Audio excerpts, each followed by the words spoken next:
It is the closing days of November 1914, and Christiaan de Wet is exhausted in a way he has never once allowed himself to be. He has 52 men on a farm called Waterbury, out past Vryburg, where the grassveld starts giving up and turning into the Kalahari's dry red edge. There is no ditch to line here, no mountain wall to climb, just flat, thin bush and heat that sits on the skin like a hand.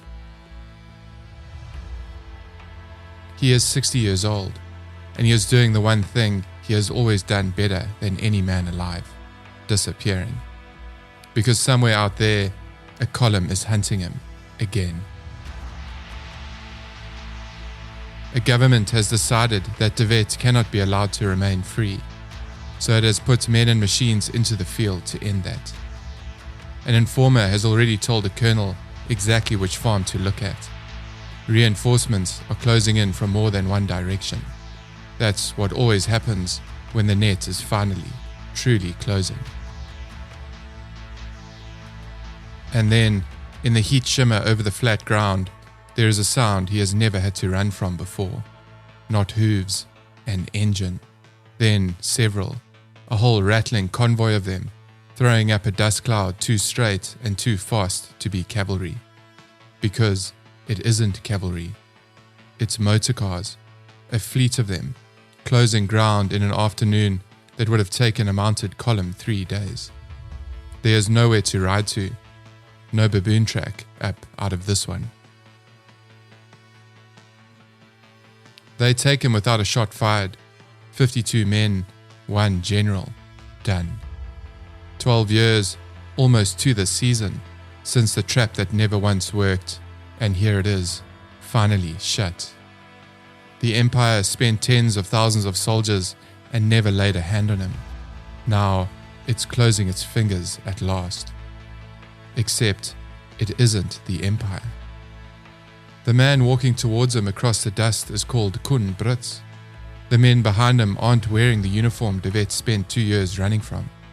They're his own countrymen, Boers, men fighting, this time, for a government run by his old friends Louis Botha and Jan Smuts, old comrades from the same lost republic, now running South Africa on Britain's behalf.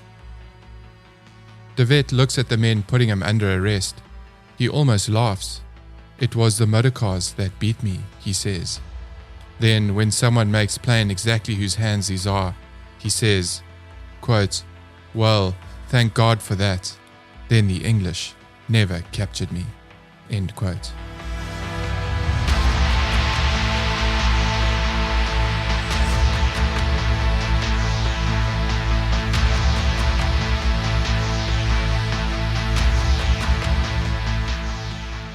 "14 years separate that farm outside Vryburg from where we're headed next. But first, a quick recap of part 1. You met him first as a farmer who'd rather have stayed one, a Volksraad member with a gold watch chain and a temper, who ended up commanding the entire Free State Army almost by accident, after the man ahead of him was shot dead by his own sentry. You heard him turn Sanna's Post into the worst single morning the British Army had in the whole war up to that point. You heard Rodeval burn not long after, and you heard the moment his own legend nearly ended for good, boxed against the Magaliesberg, every pass supposedly sealed, until he found one that wasn't, and rode through it while the garrison meant to be holding it was somewhere else entirely. And then he crossed back over a ridge that no man had crossed before. That's where we ended part 1, and it's where we'll pick up this episode from. He crossed back into his own Free State, a diminished man on paper. No guns worth mentioning, no wagons. 246 men where he once commanded thousands. And he did the one thing a diminished man in his position could do. He got smaller on purpose. He broke the Free State into 6 districts, put a man he trusted over each one, and stopped trying to fight one war with one army. 6 small wars instead, everywhere at once, none of them big enough to lose badly, none of them worth the British committing everything to win. For 10 weeks, It worked exactly as well as he needed it to. Rail lines cut, convoys hit. There was a costly stumble at Frederiksstad in October that took 30 of his men and very nearly took a great deal more. But nothing that touched the reputation itself. By the start of November, he had built something that looked, from the outside, uncatchable again. He was about to learn that uncatchable and unbeatable are not the same word, and the lesson was going to come from a British colonel, 800 men, a river he trusted a little too much, and a morning that started, like most mornings did for him by November 1900, with absolutely nothing out of the ordinary to report.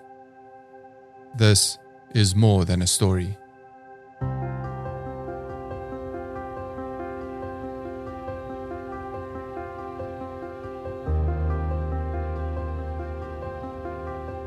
It's the first week of November 1900, and De Wet has every reason to believe the worst is behind him. He's just slipped a large British column under Charles Knox across a flooded Vaal in the dark, abandoning 2 guns to buy the crossing. He's put 70 miles of open veldt between himself and the nearest British column, and 70 miles, on this war's terms, has always meant safety. So he does what any commander with 1,000-odd men, tired horses, and guns needing attention would do. He stops. He lets his guard down. Every scrap of intelligence reaching his scouts says the British are withdrawing north, not closing in. He sets up camp on the banks of the Vals River, near the town of Bothaville in the northern Free State. President Steyn is riding with the commando again. The 2 men who split on that bridle path back in August are together this stretch, close enough this particular morning to very nearly pay for it side by side. An outpost goes out to the drift with standing orders: watch the crossing, report at first light. At dawn on the 6th, the outpost rides in. Nothing to report, smoke on the far bank, probably cook fires, nothing moving. But there's one column nobody has accounted for. A small detachment under a cavalry officer named Legale has quietly peeled off from Knox's column to take one last look south. At first light, that look finds him. 20 minutes later, the British are 300 yards from the camp. The camp comes apart in the space it takes to sit up. Most of the burghers are still asleep when the guns open up, and they frantically throw saddles on horses and gallop clear. Others don't even try. They swing up bareback and ride, saddle and blanket and coffee pot left steaming on the fire behind them. De Wet shouts at his men to come back and storm the position. When the shouting doesn't work, he goes after them with his sjambok, catching one knot of fleeing men, only to watch the next slip through his fingers. Later, trying to explain it, all he can manage is this. The scene, he says, was, quote, unlike anything I'd ever witnessed before, end quote. That's De Wet's own word for it, panic. Steyn gets away almost by accident. On a horse his adjutant had the sense to keep saddled and tethered to a wagon. He rides clear with his life, his government, and his cause intact. He loses nothing in the entire route but his cufflinks. Some men, unable to find their horses in the scramble, turn what's left of the fight into the only thing standing between De Wet and total ruin. They dig into a cluster of farm buildings, trying to buy time for the retreat and save the guns still parked in the kraal. Legale's men storm a red farmhouse 200 yards off. For 4 straight hours, the 2 sides trade fire at a range close enough to throw a stone. It becomes one of the ugliest small actions of the entire war. Snipers dig into a pigsty holdout for hours before a shell finds them and blows them apart in a cloud of dust. A shell finds a white farmhouse too, killing 4 burghers sheltered inside it, and somehow, impossibly, leaves the women and children in the same room untouched. Inside the red farmhouse, the toll on the British side is just as brutal. Legalay takes a wound to the body that will kill him by nightfall. His second in command has the lower half of his jaw shot away. A staff officer named Williams is hit 6 times and lives. The man left holding the position, a major called Hickey, spends 2 hours pinned under his own artillery shrapnel, unable to move, while Boer sharpshooters, using hollow-nosed bullets, banned under a convention nobody at Bothaville had signed, chew the farmhouse walls to rubble above his head. He'll say afterward that it was the worst 2 hours of his life, and he'd earned the right to say it. He loses his horse under him, shot 5 times, before the day is done. Reinforcements don't arrive until 8 o'clock, and when Charles Knox finally does appear, the men who'd been fighting for hours since dawn are in no mood to be charitable about it. If the general had moved with half of Legalay's dash, somebody on his own staff will say afterwards, they would have bagged the whole commando, guns and stain and all. There's an uglier coda too. British troops are so shaken by the explosive bullets that 2 Boer prisoners found carrying them are ordered shot on the spot, a sentence Knox commutes to trial only after the fact, and which cooler heads quietly lapse. Nobody is shot that day, but the order was given. By the time it's over, De Wet's rearguard, 150 men, has lost 25 dead and 30 wounded. Every gun he owns is gone. Legalay dies that evening still satisfied with the trade. And however you want to feel about a dying man's pride in artillery, he wasn't wrong about what he had achieved. It is the worst defeat De Wet has suffered in this entire war. And the bitterest part of it is the shape of it.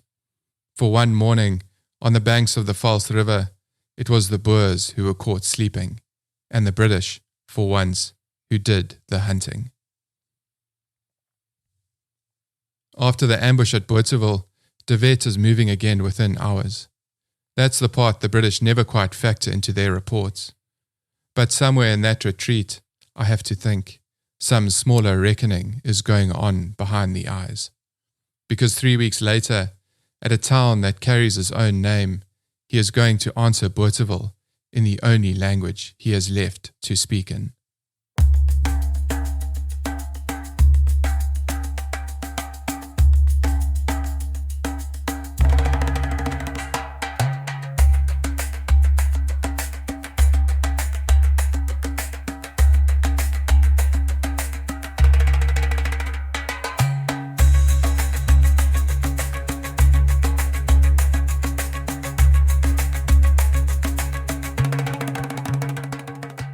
The answer, when it comes, isn't a smaller target.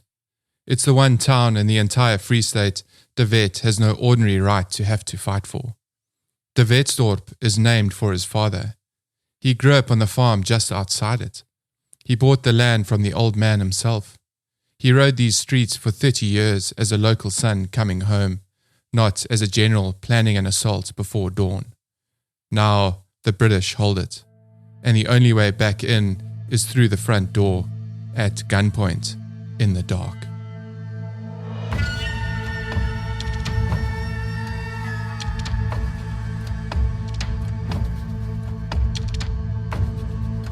He calls 900 men to him, but by the time the count of a real siege is done, patrols watching every road outside against a relief column, men left behind to guard President Stein's camp, less than half that number are actually standing outside Dewetsdorp at dawn on the 21st of November. 450 burghers against a garrison of roughly 500 British troops dug into stone forts and sandbagged ridges under a competent officer named Massey, a man who knows exactly how to use the ground he's been given. 450 against a fortified 500, no artillery worth mentioning, over open ground. On paper, this is not a fight De Wet wins. It takes 2 days of the kind of work no memoir quite does justice to, though De Wet tries. burghers crawling from one stone position to the next across bare veldt, under fire the whole way. He watches them do it and writes, afterward, that it delighted him to see how courageous they were. Understand what that word costs a man who does not reach for it lightly. In 3 years of war, across every account he leaves behind, delighted appears about as often as an apology does. On the second day, a young veldkornet named Wessels does something that belongs in a different kind of story. He crawls alone across open ground to within touching distance of a British fort, close enough that the men inside hand their rifles over the wall to him rather than shoot. One man, one fort. Then he takes the next. 25 burghers follow him across 80 paces of exposed ground, storming positions one at a time. That evening, black smoke goes up from a mill at the edge of town, the British burning what they can't hold. Before light the next morning, a commandant named De Vos goes over the wall of the last strong position on the northern side. 2 of his men die in the final rush. 6 British soldiers are killed there, 30 taken. By the morning of the 23rd, it's over. The white flag goes up. De Wet's own losses across the whole 3 days, 7 killed, 14 wounded, a fraction of what Bothaville cost him, for a far harder target. British casualties run somewhere between 70 and 100 killed and wounded, 108 prisoners, Major Massey among them, 2 Armstrong guns, and every round of ammunition that went with them. 3 weeks, that's the full distance between the worst morning of De Wet's war and one of its best. Between his own guns lost at Bothaville and a British major surrendering a fortified town that, by any reasonable measure, 450 tired men on open ground had no business taking. But notice something before we move past it, because the war is about to notice it too. He didn't just win this one. He won it in the town that carried his own father's name against the garrison that had reportedly written the idea off as beyond him. That's not strategy anymore. That's a message, sent in the only language he has left, and Kitchener is about to answer it in a language of his own. Not one fought with rifles, one fought with matches.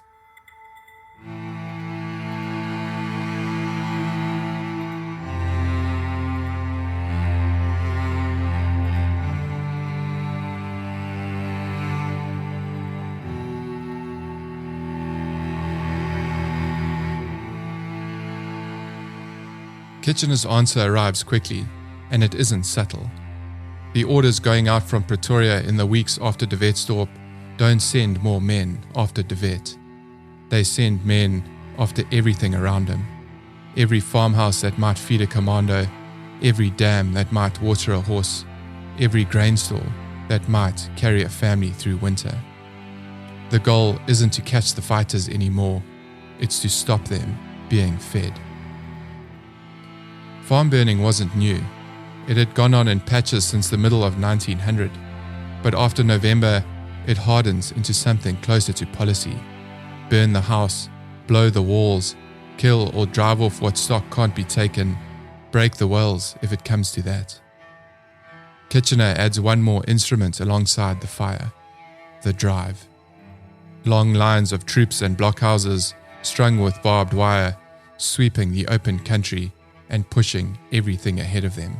Commando, cattle, civilian, all the same to the net, toward a line they can't cross. And the people who lose their farms have to go somewhere. Kitchener's own December proclamation calls the destinations government lagers and promises any burgher who surrenders that his family will be housed and his stock paid for. Arthur Conan Doyle, writing for a British readership not long afterwards, describes the residents as, quote, well fed and well treated during their stay. De Wet, writing from the other side of the wire, calls them by the name that has stuck ever since: concentration camps. How many died inside them depends on whose number you trust, and I'd rather give you the range honestly than pretend there's a settled number. Official estimates land somewhere between 18 and 28,000 Boer civilians, most of them children. Whichever end of that range is closer to true, sit with what it means in practice. More Boer civilians died of measles, typhoid, and starvation in tents strung alongside the railway than every Boer soldier killed in combat on every front of this war combined. Kitchener himself never visited a single camp. When told the conditions inside them were grim, he waved it off. The inmates, he said, were happy. One word from a man who never once checked. There were other camps too, for the African families who lived and worked alongside these farms, labourers, tenants, servants, swept up in the same drives with nowhere else to go. The record kept for them is thinner than the one kept for Boer civilians. Nobody thought it necessary to count as carefully. The documented death toll runs into the thousands. Historians who have gone back through what paperwork survives believes the true number was almost certainly higher, but nobody kept the kind of records that would let anyone today say by how much. That gap is its own kind of evidence. I'm not going to fill it with a number I don't have. I'm just going to tell you it's there and that it matters.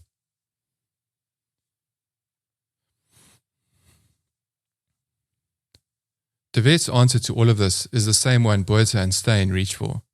If the British won't let this war stay on Free State or Transvaal soil, take it somewhere they can't burn. The Cape Colony is British territory outright, annexed, administered, garrisoned, and farm burning there would be a domestic political scandal Kitchener can't afford. The Cape was full of Afrikaners who had never fired a shot, who lived under the British flag but not, in De Wet's mind, under British loyalty. Smuts had tried this gambit and come back with little to show for it, but De Wet convinced himself the failure was one of execution, not idea. Get a large enough commando across the Orange River, hold the initiative, and, so the thinking went, those colonial Boers would rise in their thousands, arm themselves, and turn a war of two exhausted republics into a war of an entire people. It would drag Kitchener's attention and his columns away from the Highveld, force the Empire to fight on ground it had never expected to defend, and, if the rising truly caught, it might just change what peace was going to mean at the negotiating table. It was audacious. It was also, in the way of most of De Wet's plans by this point in the war, a gamble built on a man who had simply never learnt how to imagine losing. 2 months after Dewetsdorp, De Wet turns his commando south, toward a river he is about to trust a good deal more than it deserves.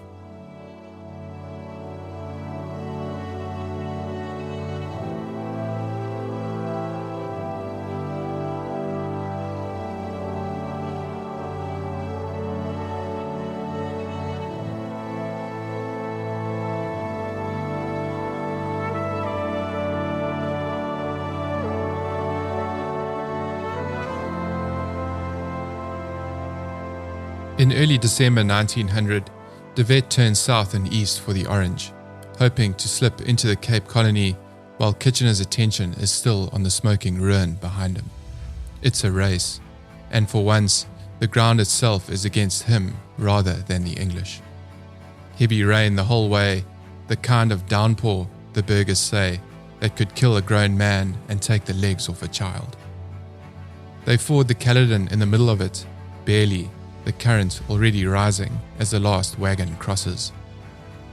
That evening, they reach the Orange River, 3 miles north of Oudendaalstroom, and what they find stops the whole commando cold. The river is in full flood, impassable, and the only usable drift on this stretch is held by English troops dug in on the far bank.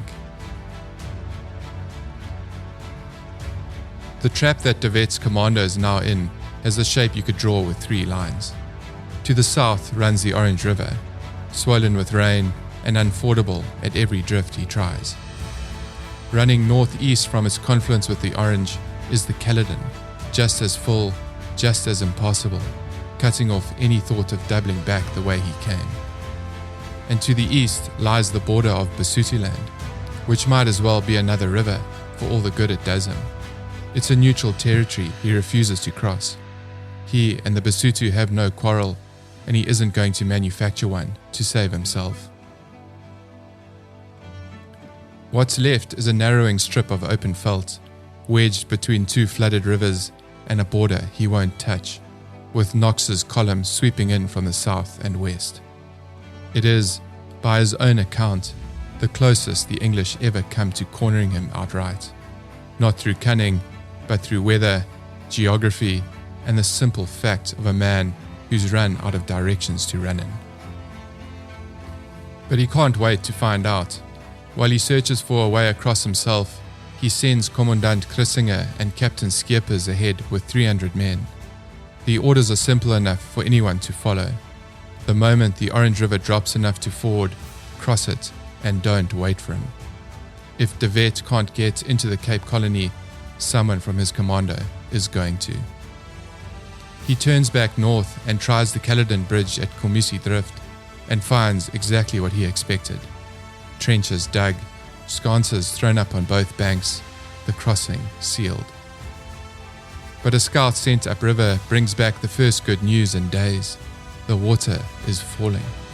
It'll be fordable by evening. The horses are in no state to appreciate the timing.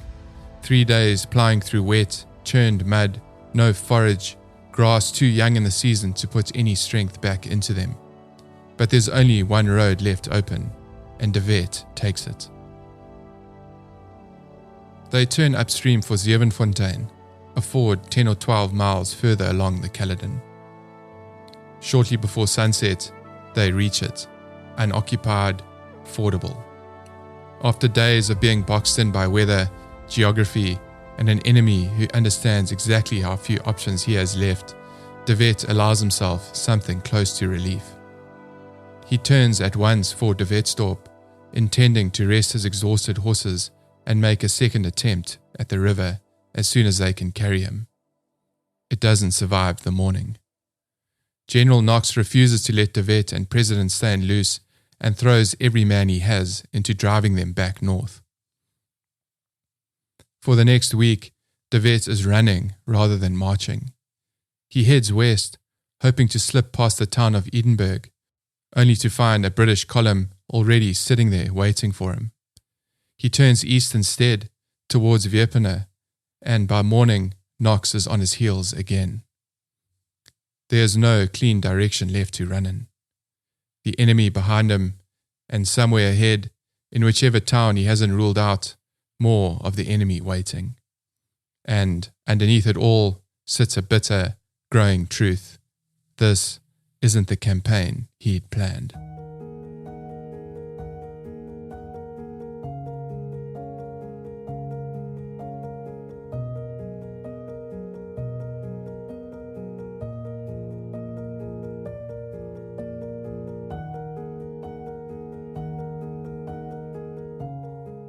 By the 13th of December, De Wet has dug his men into fortified positions on a farm called Rietfontein, in plain view of the British. Trenches, breastwork, the whole look of a commando settling in to fight. It's a lie. He has no intention of being there for it. The sconces are a promise he means to break the moment the sun goes down. Tomorrow we fight to an enemy he'll already be gone from by daylight. And somewhere north of him, blocking the one road left to safety, sits a narrow gap between two hills called Springhaansnek. A British fort holds each shoulder of the pass. Between them, nothing. No cover, no second route, no way through except the one everyone can see coming. Night swallows the bluff at Rietfontein, and the commando slips away from its own fortifications in the dark. Ahead of the column, Commandant Michael Prinsloo pushes 300 Bethlehem burghers forward to pin the British garrison watching the high ground. Buying the rest of the commando, the one thing they cannot survive without. A few hours where nobody is looking the right way. It very nearly isn't enough. Dawn comes early on the 14th, and from their perch above the pass, the British catch movement on the plain below and start feeding reinforcements straight into the gap De Wet still has to cross. For one stretch of that morning, the whole plan is hanging on 300 men holding a line they were never meant to hold for so long. But they hold it, and it's the only reason what happens next is even possible. Here's what possible actually means, in De Wet's own words, because you need the shape of this ground before you can understand what his men are about to do to it. Quote, "At either side of the way by which we must pass, there were two strong forts, at a distance of 1,000 to 1,200 paces from each other. In the space between them, there was absolutely no cover, and the distance from the point where the burghers were first visible to the men in these forts to the point where they again disappeared from view was at least 3,000 paces." End quote. 3,000 paces, the better part of 2 miles, with a fort at each end and open ground between them, and every step of it in full view of men whose entire job for the past hour has been waiting for exactly this.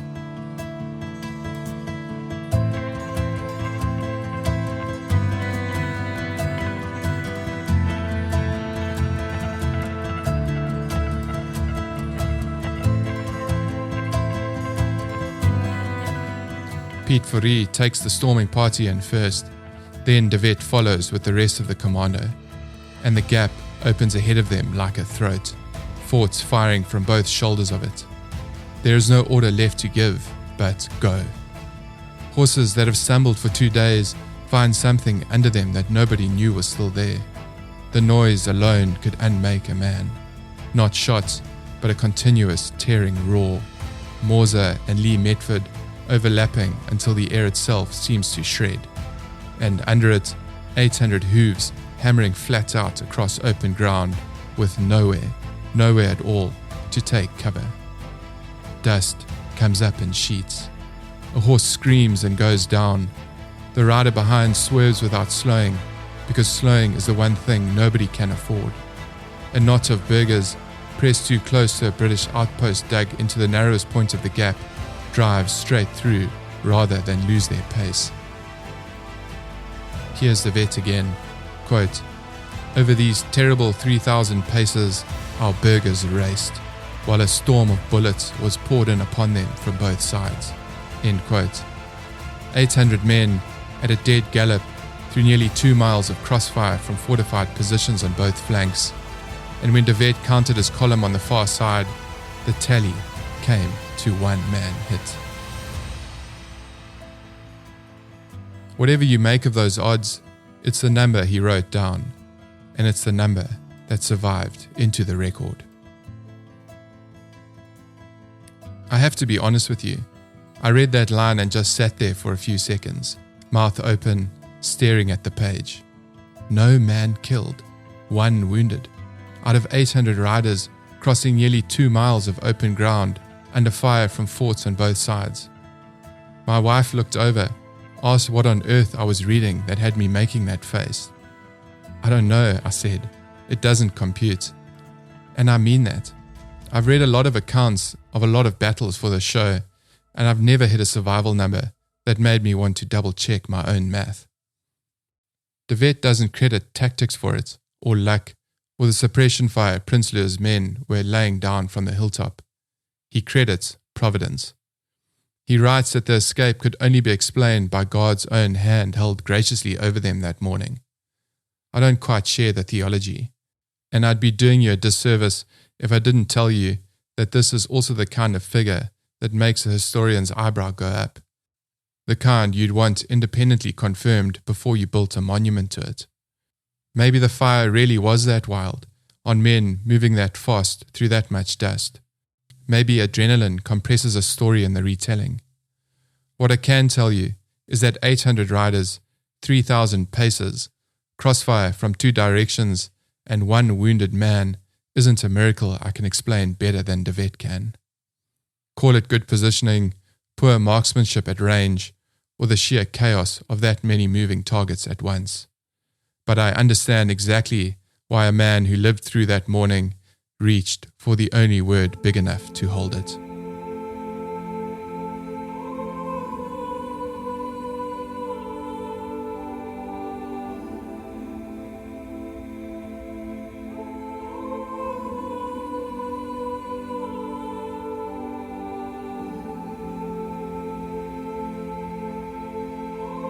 After Springhaansnek, de Wet doesn't rest so much as he reconstitutes.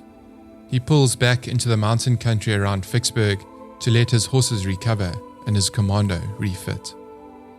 Then he spends January threading through his own countryside gathering strength, recruiting, absorbing scattered detachments, taking in fresh drafts, turning the ragged column that broke through the pass into something close to an army again. There's a sharp brush at Tabaksburg on the 29th of January, a portion of his force nearly caught by a British column under Crewe, but he shakes it off and keeps moving south, sending small parties peeling away in every direction to confuse anyone trying to track his real line of march. By the 9th of February, he's reached Philippopolis, well ahead of any British pursuit, with a force that is swollen to nearly 8,000 men. 2 15-pounders, a pom-pom, and a Maxim. It's the largest command he will ever hold in this war. 2 days later, on the 11th of February, he fords the Orange at Zandrift and crosses, at last, into the Cape Colony itself. The invasion he'd been chasing since the failed attempt back in December, now finally underway, with an army behind him and, for the first time in months, the initiative back in his own hands.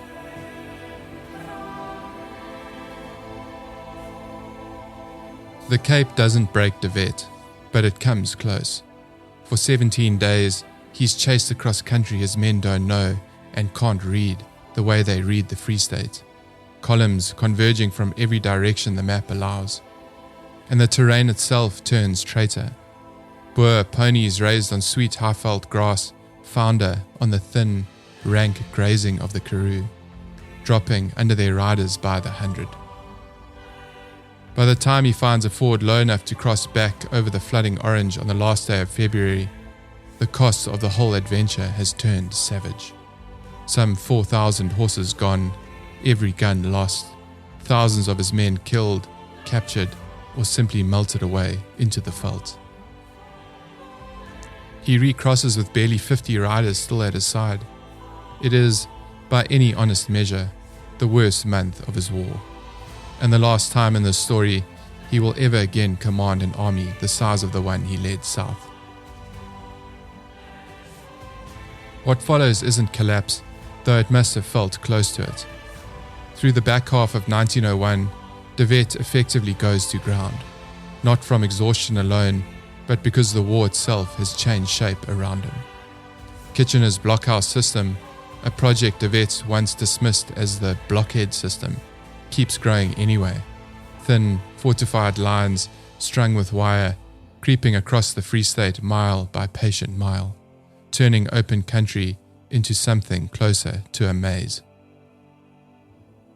Worse than the wire is the new British tactic de Wet has no real answer for, the Tiger Spring, a night raid on a sleeping laager, the very trick he'd built his own legend on, now being used against him. He conserves what he has.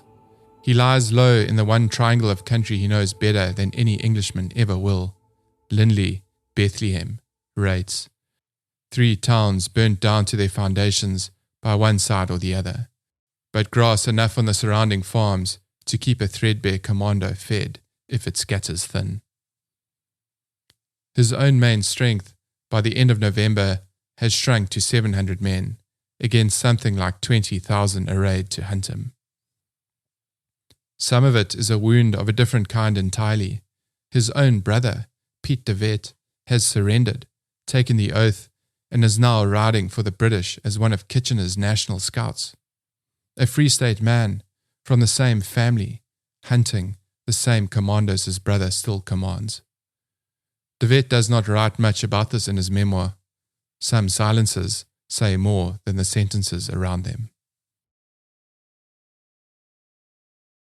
Then, in the last week of the year, an opportunity presents itself in the one place British engineers hadn't finished the wire, the unsupported head of the new blockhouse line still creeping east from Bethlehem towards Harrismith. And it's there, at a farm called Tweefontein, on a 200-foot rise the British have named Groenkop, that De Wet finds the last real fight of this war waiting for him, on Christmas Day.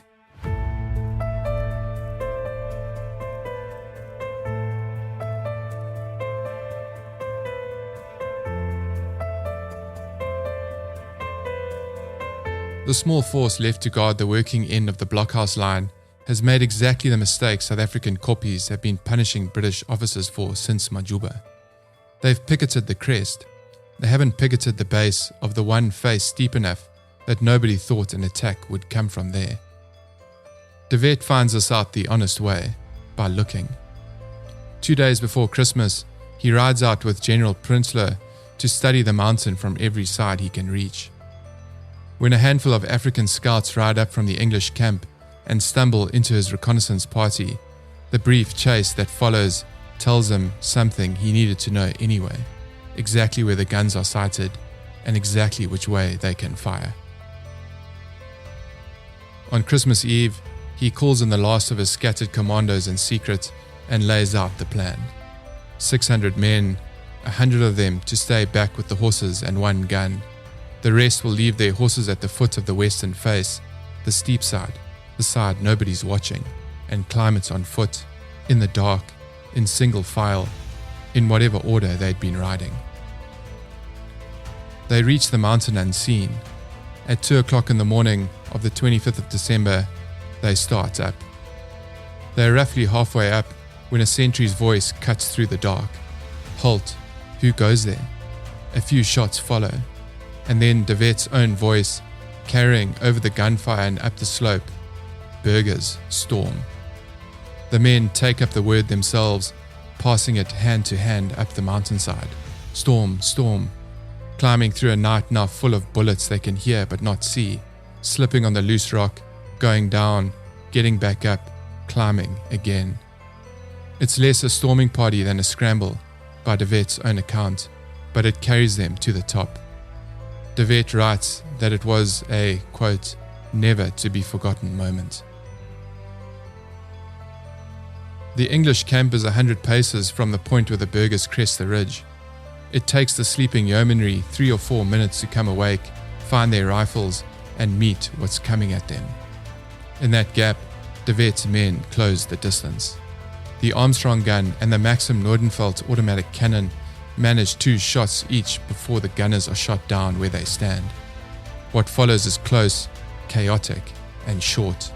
15 or 20 minutes of a fight so tight neither side can really see the other before the English line breaks and falls back.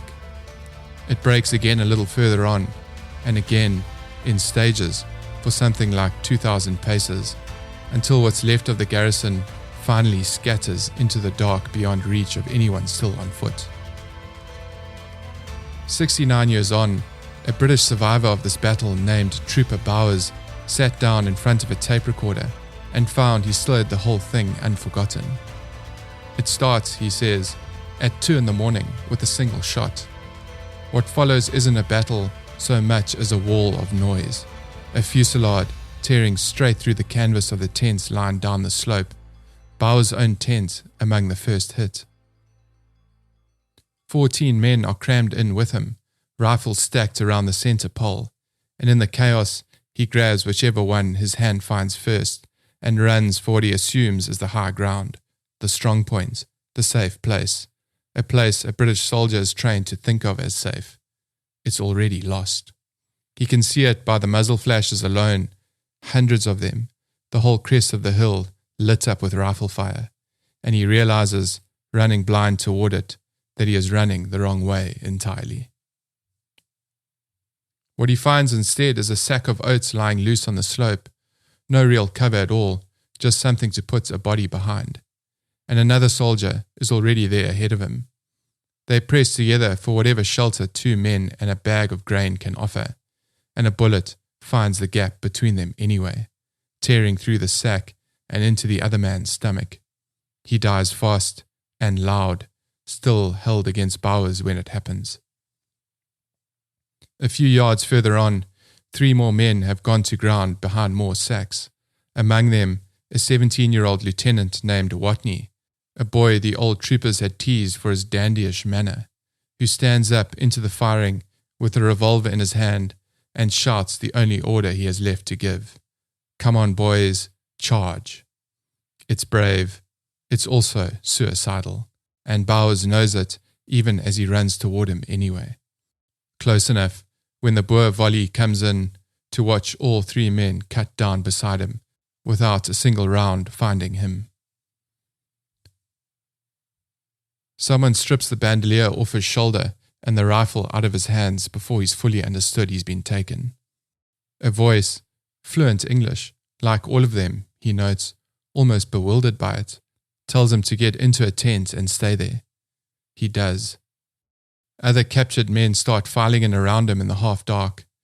Then a bearded man with a sjambok in his fist puts his head through the tent flap, tells him flatly not to move or they'll be shot, and is gone again before anyone thinks to ask who he was. It's the sentry standing guard over them who finally says it, once the man's already walked into the noise and smoke outside. Do you know who that was? That was General Christiaan de Wet.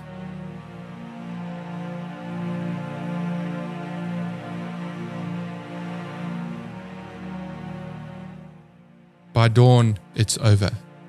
The wounded lie moaning across the hilltop in the dark. Worse, de Wet writes, for the fact that the English had pitched their field ambulance in the exact center of the camp, in the direct path of the attack, so that their own surgeon is among the fatally wounded before the fighting even properly starts. Burghers carry water to friend and enemy alike once the guns fall silent. Some of the Boers, chronically short of clothing after a year living off what they can carry, are dressed by now in whatever they've taken from farms and prisoners along the way. One captured trooper later swears some of them went into battle in women's bonnets and black dresses. It says something about the state of this army a few months from surrender, that the detail is entirely believable. The count, when de Wet takes it, about 116 English dead and wounded, 240 taken prisoner. His own losses are real, 14 dead, 30 wounded. But the haul is enormous for a force of this size. The Armstrong gun, the Maxim Nordenfeldt, 20 wagons, 500 horses and mules, and, this detail seems to delight him more than almost anything else in the whole memoir, one entire wagon loaded with spirits, which the burghers do not let go to waste.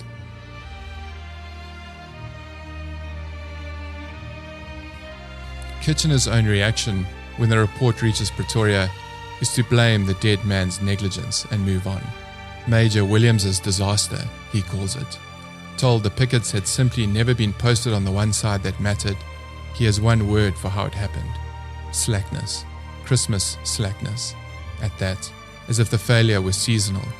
A lapse in discipline rather than a lesson the British Army had been offered and refused to learn on this exact kind of ground since Majuba 20 years before.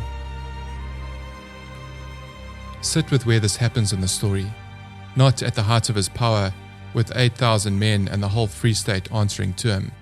At the bottom of it, 700 men, a brother in the enemy's uniform, a fence being built around his own country one blockhouse at a time, 5 months from a peace he cannot yet see coming.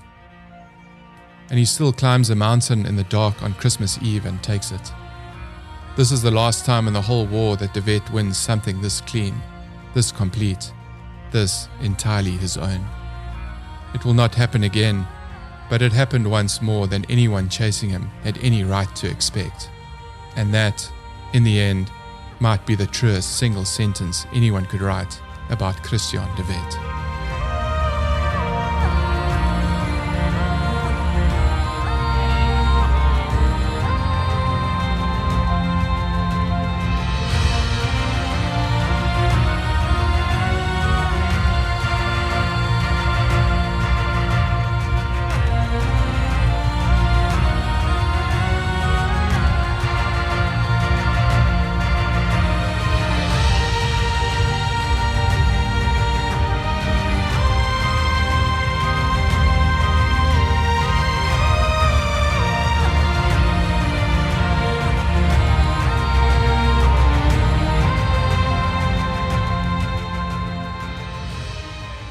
Kitchener wants payback for Groenkop, and he doesn't wait long to go looking for it.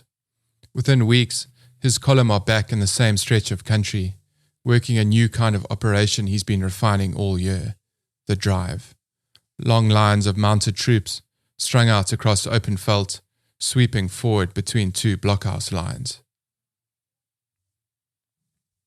In February, a drive finds a commando camped almost within sight of Groenkop itself.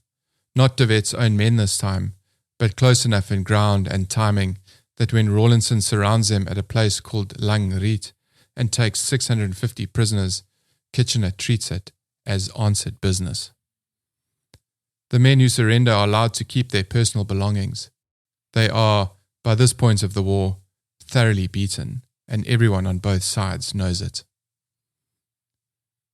The same fortnight's operations net 25,000 cattle, 2,000 horses, 200 wagons, 778 prisoners. Whole districts of the Free State are being emptied out, not captured so much as swept. De Wet himself is the target of a separate drive in the first days of February, and true to form, he finds the gap and slips through it. But it isn't the same trick it used to be. There's no triumph in this one, no line for the memoir to linger on. It's the same pattern that's carried him through the whole war: build the trap, find the seam, go through it. Except the country he's escaping across is stitched with wire now, crisscrossed with blockhouses every few hundred yards, and there are fewer of his own men riding with him every time he does it. Kitchener tries a drive in early March, and it's, by British accounts, a flop. Barely 100 prisoners for a week's work. But what it does accomplish matters more than the tally suggests. De Wet and Steyn use the confusion to break clean out of the Free State altogether, crossing 3 separate blockhouse lines in a single push, fording the Vaal, and riding into the Western Transvaal to link up with General Delarey. It reads, on paper, like another daring escape in a war full of them. It's really something closer to a retreat. The Commander-in-Chief of the Orange Free State Forces no longer commands from the Free State ground. He is a guest in someone else's theatre of war now. And the war, in its last months, still has the capacity to surprise everyone. Just as De Wet arrives in the Transvaal, Delarey hands the British the single worst reversal of the entire conflict, a crushing ambush at Azerspreit in late February, followed a fortnight later by the destruction of Lord Methuen's column at Tweebosch, where Methuen himself, wounded and unhorsed, becomes the only British general captured in the whole war. It isn't De Wet's victory, and this isn't really a story to tell, but it lands on Kitchener like a physical blow. And it's worth understanding why. Even now, even with the blockhouses strung across half the map and the bagless running to tens of thousands of cattle a week, the war can still turn on a single afternoon in a way nobody in Pretoria can fully control.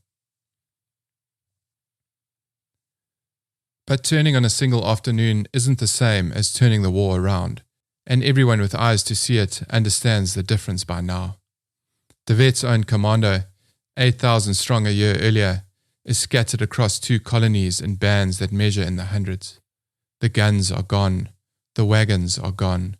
The districts he once carved up between 6 trusted commanders are being combed clean, field by men with better horses, more of them, and nowhere left for a Boer family to hide that isn't already inside a fence.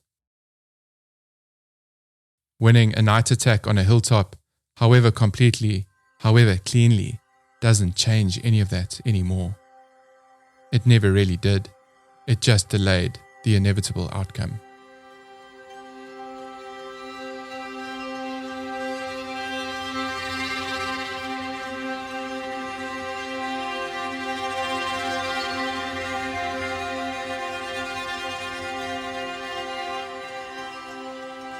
In April, for the first time in over a year, Boer delegates sit down in the same room as Kitchener's government to talk about something other than surrender terms dictated from a position of total defeat. De Wet, undefeated in the field to the very end, is about to discover that being undefeated and being finished are not the same thing either. We're in a great marquee pitched on the open veld at a town in the Vaal called Vereeniging in the middle of May 1902. Inside it, 150 men who have spent the better part of 3 years trying to kill each other's countrymen, sitting on camp chairs to decide whether they're going to keep doing it. 64 delegates elected by the scattered commanders themselves, and this is worth pausing on, because nobody in that tent believes this is a decision for generals to make alone anymore. Botha is there, the young farmer from Vryheid, who somehow ended up commanding a nation's army. Delaray, grizzled and aquiline. Smuts, fresh off a siege in the far Cape. And De Wet, sun-browned, grim-mouthed, a man who never once in 3 years of war signed his name to a retreat he didn't intend to reverse. For 3 days they go district by district, and the picture that comes back is the same picture from everywhere. No horses, no grain, no way to feed the women and children still living rough with the commandos rather than in the camps. Whole regions of the Transvaal are being quietly written off as unholdable. Botha himself, pressed on it, admits the country's condition is hopeless. This is the moment the drives and the blockhouses and the burned farms were built to produce, and it has arrived, on schedule, in front of everyone at once. Then, 4 days before the vote, the war takes something from De Wet that no British column ever managed. President Steyn, the man who has stood beside him since Sanna's Post, since the Brandwater Basin, since the bridle path over the Magaliesberg, the one ally De Wet never had to be persuaded to trust, collapses under his own exhaustion. 6 weeks in the doctor's care already. Now his physician says plainly that another day in that marquee could kill him. He leaves for Krugersdorp on borrowed strength, too weak to sit through the vote he has spent 2 years fighting to avoid. In his place, the delegates appoint De Wet Vice President of the Orange Free State. The man who could not lose inherits the presidency of a country in the middle of losing it. The vote comes on Saturday the 31st of May. 54 delegates for accepting the British terms, 6 against. It isn't close, and by every account in that tent, it isn't triumphant either. Men who never trembled in front of a rifle sit with their hands shaking. That night, the leadership of both republics is put on a train to Pretoria, and at 10:30, under electric light in a room that was never built for this, they sign. 2 years, 7 months and change since the first shot. It's over. De Wet signs it. I want to sit with that for a second, because it's the whole story in one motion of a pen. This is a man who was never once beaten in the field, not at Sanna's Post, not in the mountains, not even at Bothaville, where he lost his guns and his composure, but never his freedom. Twice trapped against flooded rivers, and twice found a way through. Down to 700 men, and still capable of taking a fortified hill in the dark on Christmas Eve. Nobody ever forced Christiaan de Wet to surrender. He simply ran out of country to do it in. And on one morning, with the war plainly, undeniably lost around him, he picked up a pen and made it official himself.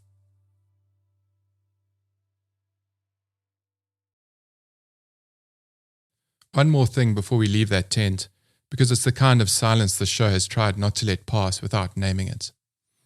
150 men decide, in those 3 days, the shape of the country every person living in it will wake up inside the next morning.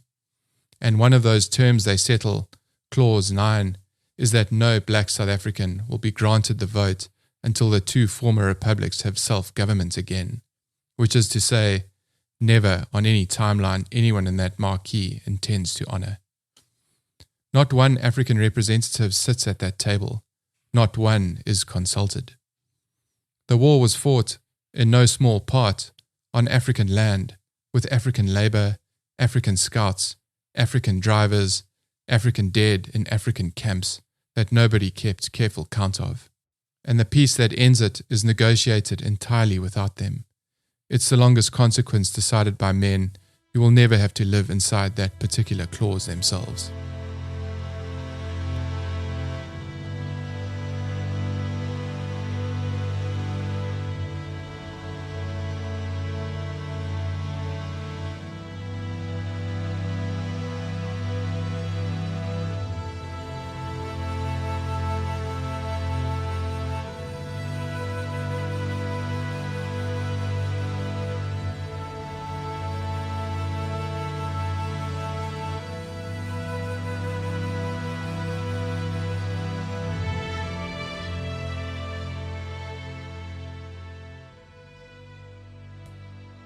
So, what kind of man was Christiaan de Wet? I've been living with him for months now, and I still don't think I can give you one answer. And honestly, I've come to believe that's the most truthful thing I can tell you about him. And here's what I haven't given him enough credit for yet, because that same refusal to be beaten also made him extraordinarily good at this. Thomas Pakenham, no friend to Boer mythology, calls it plainly. De Wet's command wasn't charisma. It wasn't the personal magic Louis Botha had, the kind that made men love him. De Wet was blunt, charmless, even brutal by most accounts. What he had instead was rarer: professionalism, common sense raised to the level of genius. He treated scouting as a discipline rather than an afterthought, building dedicated corps of specialists under men like Dani Theron and Gideon Skeepers, whose entire job was knowing where the enemy stood before the enemy knew where he stood. Compare that to a British war in which officers routinely rode straight into Boer lagers because nobody had thought to send a man ahead to look. And his men moved for him. A British officer held prisoner in his lager one July left behind a description I can't shake. A camp that looked, on the surface, like total chaos. No rows, no parade order, and underneath it, a structure so precise the entire outfit could strike camp and be moving within 10 minutes of a single signal. Order in disorder, he called it. That's not luck. That's a commander who has drilled a system into his men so completely it survives them not watching. And when the moment called for the harder thing, burning their own grazing behind them, force marching 200 miles in a month towards a pass that might already be lost, his own account records not one word of complaint from the ranks he was asking it of. I don't think you get that kind of obedience from fear alone either. You get it from men who believe their general will not ask more of them than he's willing to give himself. And on that count, De Wet never once hid behind his own rank. He rode with the rearguard at Springhaansnek rather than the van, which meant he crossed the killing ground last, not first. At Bothaville, humiliated and outnumbered, he didn't fall back to organize from safety. He went after his own fleeing burghers with a sjambok, trying physically to turn men around under fire. That's not the caution of a man managing a war from a map table. That's a general who kept putting his own body on the same ground he was asking his men to bleed on for 2.5 years, without ever once, that the record shows, choosing the safer position when the harder one was available. And it brought him something you can't fake: loyalty. Men who had every reason to go home, starving farms, families in the camp, a war by any sane accounting already lost, kept riding back to him instead. Because whatever else De Wet was, he had never once asked them to do something he wasn't already doing himself. But I won't pretend the other thing isn't true alongside it, because it is. Whatever you want to call that refusal, stubbornness, delusion, faith, it is also, unmistakably, the reason a farmer with no formal military training outthought and outlasted the largest army the British Empire had ever put in the field for 2.5 years on nothing but horses, wire cutters, and his own conviction.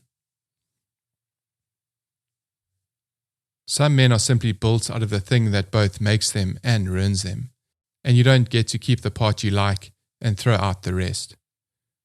That refusal to lose kept him free.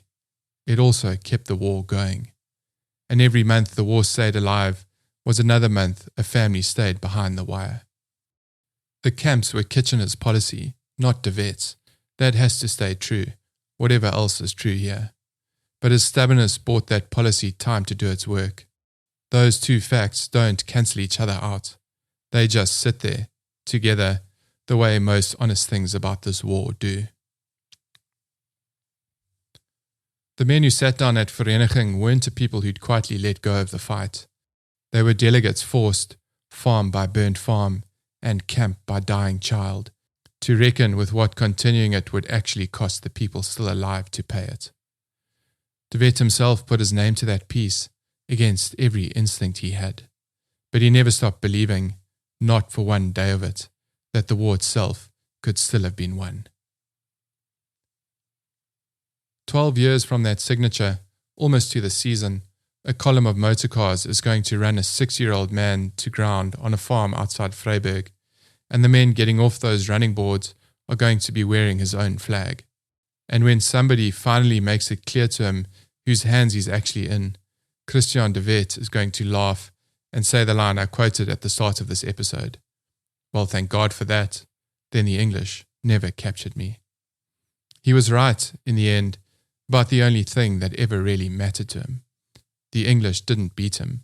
His own country made him sign the paper, and 12 years later, his own country came to arrest him for trying to tear it up. When the Empire went to war in 1914, Botha's government chose to fight alongside it, sending troops to invade German Southwest Africa. And for a certain kind of Boer, men who'd never signed the peace of 1902 in their hearts, no matter what their hand had put on paper, that was a betrayal Vereeniging alone hadn't been. A colonel named Mani Maritz simply defected to the German side outright, and across the old republics, men who had ridden with De Wet decades earlier picked up rifles they had sworn they were done with. De Wet was among them, certain, as he had always been, that this fight, like every fight before it, was his to win. Following his capture in 1914, De Wet was tried for high treason and sentenced to 6 years and a £2,000 fine. He served barely 6 months before public pressure, a procession of women marching on the Union buildings among them, won him a reprieve. But the imprisonment had already broken something in him that no verdict could restore. He sold his farm, moved once more, and settled at last on a small place called Klipfontein, near the town that carried his own family's name, growing poorer and frailer, while an endless stream of visitors still found their way to his door to sit with the legend rather than the man. When his old comrade Steyn died in 1916, De Wet stood at the graveside and delivered the eulogy himself, one exhausted survivor of that war burying another. He grew, in his last years, strangely gentler in his politics, even arguing English-speaking South Africans deserved a place at the table, though, by every account, he never forgave the ones who'd worn khaki against his own people. He died on his farm on the 3rd of February 1922, 67 years old. Jan Smuts sent word to his widow that a prince and a great man had fallen.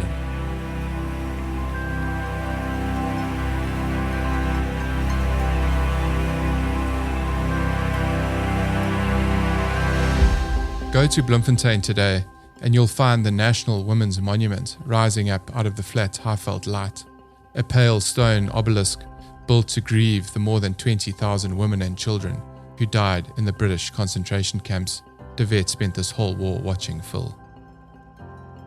And at its foot, in the ground he fought to keep, 3 graves sit close enough to touch. One is De Wet's, one is President Steyn's, and the third belongs to a woman who never rode a commando, never fired a shot, and was English through and through. Emily Hobhouse, the British aid worker who walked into those camps while her own government still insisted they were humane, and told the world, in plain and furious detail, exactly what she found. There's something almost too neat about that arrangement, and I think that's exactly why it works. a Boer general who could not lose, a president who never complained, and an Englishwoman the Boers came to love more than they loved most of their own leaders, because she was the one voice from the enemy's own country willing to say the war's true cost out loud. 3 people who fought this war with 3 completely different kind of weapons: a rifle, a resolve, and a conscience, buried together at the foot of a monument to the people none of them could save. If you're looking what this whole story was actually about, underneath the ambushes and the blockhouse lines and the 3,000 terrible paces at Springhaansnek, I don't think you'll find it in any of de Wet's victories. I think you'll find it right there, in that quiet arrangement of stone. A nation's most stubborn general, laid to rest at last beside the 2 people who best understood exactly what all that stubbornness had been fighting for.